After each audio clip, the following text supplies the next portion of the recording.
Olá, meu nome é Roger Santos e essa é a série Iluminação Cênica, Processos de Criação e Olhares Diversos. Hoje é a vez da Bruna Casali contar um pouco da sua história pra gente. O meu nome é Bruna Casali, eu sou atriz, professora de teatro, formada pela Universidade Federal do Rio Grande do Sul e desde 2018 eu trabalho com iluminação cênica.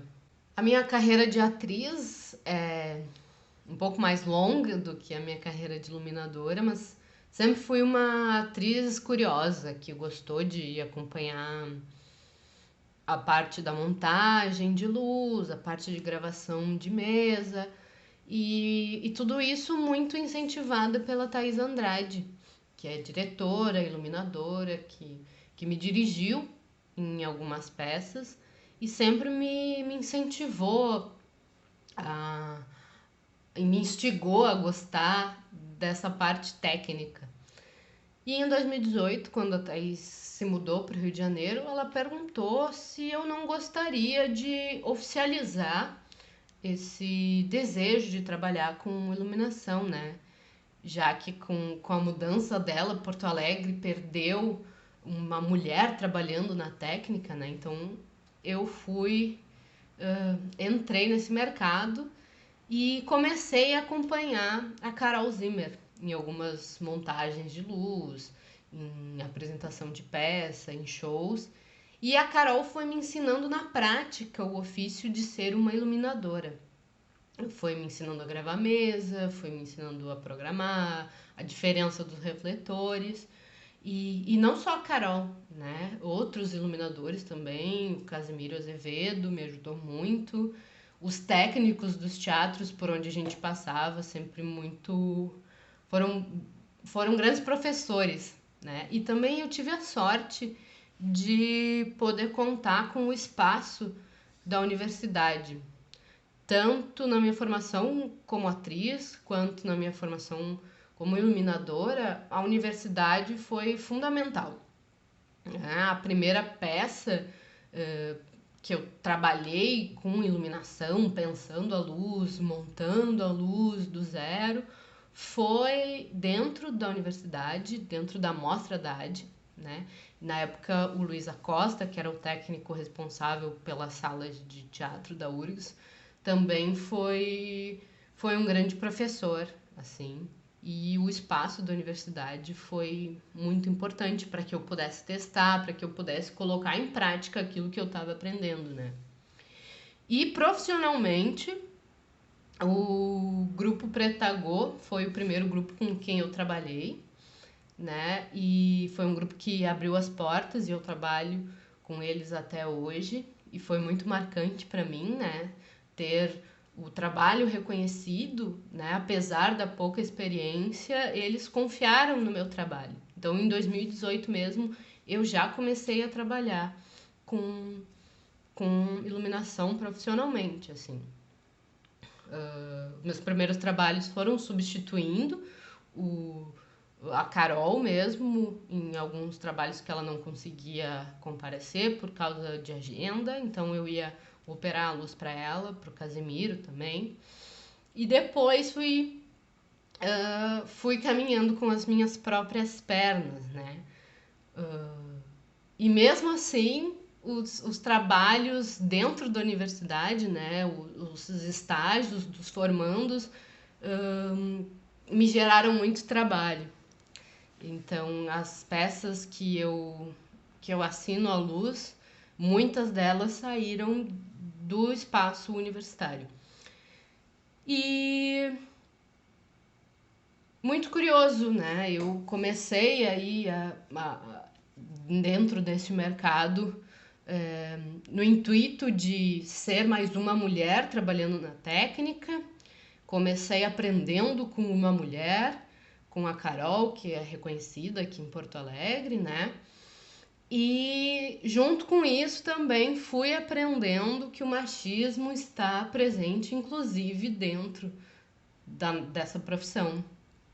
E nunca teve alguma situação específica em que eu tenha sido discriminada por ser mulher, mas existe sim uma dúvida sempre em cima do trabalho, nem tanto pela minha falta de experiência, né? Porque, enfim, a minha carreira tem 1 ano e meio, minha carreira como iluminadora.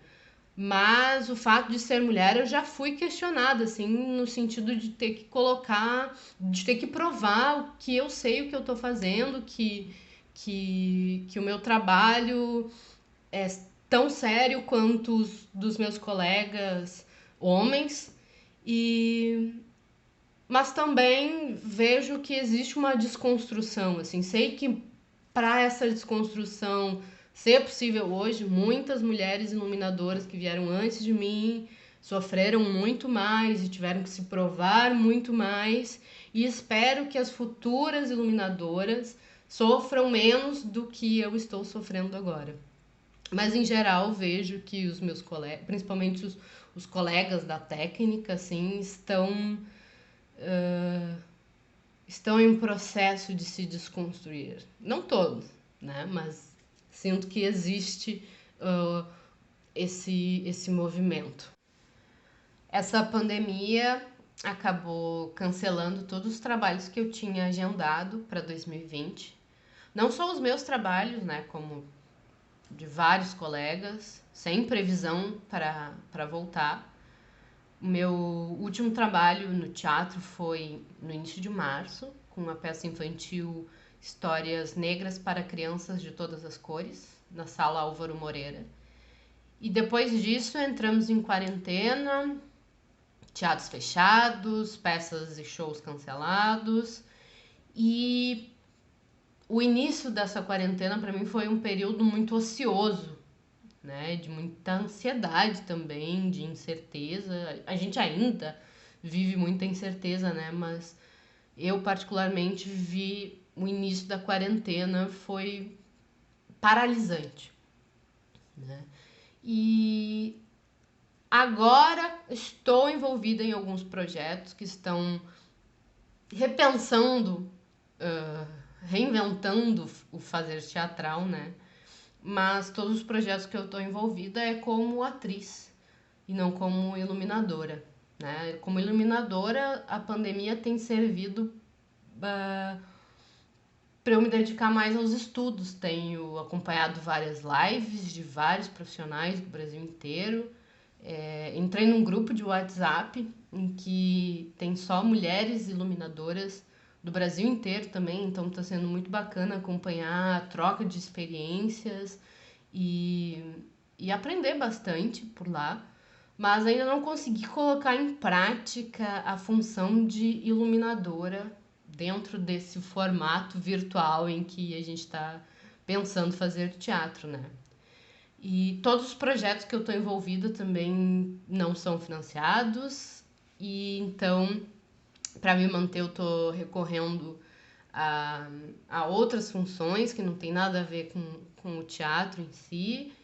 Trabalho com cartomancia, então estou fazendo atendimentos online. E agora focando nesses projetos novos, né? Acredito que o teatro que a gente está fazendo agora na pandemia vai se manter para além dela. Espero muito, quero muito que os teatros voltem a abrir, que o público volte, que a gente volte a ter essa conexão com o público, cara a cara, olho no olho.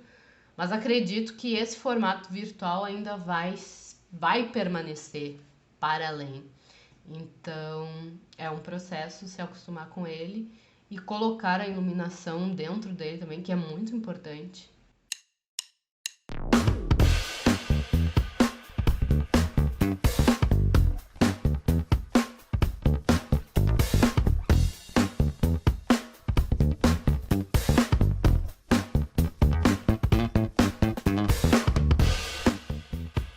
Sobre o meu processo de criação de luz, eu gosto de encarar cada processo de maneira diferente, né? Assim como quando eu sou atriz, cada peça é diferente da outra, como quando eu sou iluminadora também. Mas de forma geral, assim, eu gosto de começar pensando sobre o clima da peça, sobre o clima do espetáculo e como a luz pode ajudar na dramaturgia, né? Dependendo do processo. Se é um processo em que eu consigo testar coisas antes e propor, eu gosto de encaixar a luz dentro da dramaturgia. E dos processos de criação que eu passei, assim, eu posso destacar 2 que coincidentemente são processos dirigidos por mulheres e solos de atrizes. Então, foram processos que eu tive bastante liberdade para propor e experimentar coisas. O primeiro deles foi em 2018, a peça Mata Teu Pai, direção da Louise Pierozan e atuação da Laura Hickman. Foi dentro do departamento de arte dramática, como eu falei, o espaço da universidade sempre foi muito importante e presente na minha vida como iluminadora. E foi um processo em que a luz fazia parte da dramaturgia. Eu fui colocada muito à vontade dentro do processo para criar junto e para propor, né? Quando eu comecei a frequentar os ensaios, a peça já tinha uma estrutura, então eu fui me encaixando nessa estrutura, mas também fui modificando a cena a partir da iluminação e consegui fazer isso também porque tinha o espaço disponível para testar, né?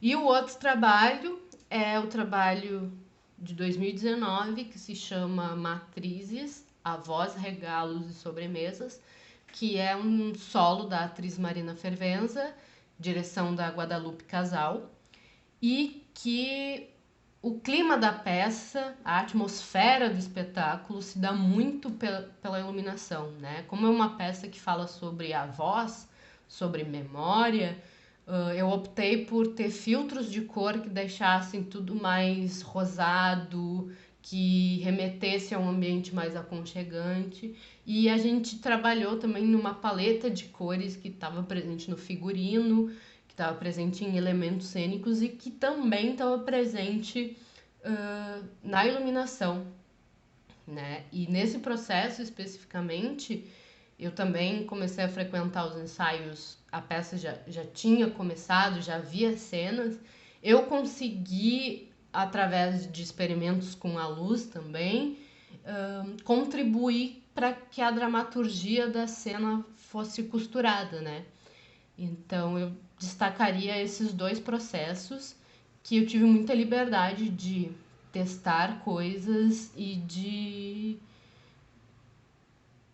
contribuir ativamente, não ser só uma iluminadora que preenche uma necessidade de, agora aqui precisamos de um blackout, então eu vou apagar todas as luzes. Não, sempre nesses 2 processos em especial eu tive uma liberdade de dar os meus pitacos e foi muito bom criar a luz deles.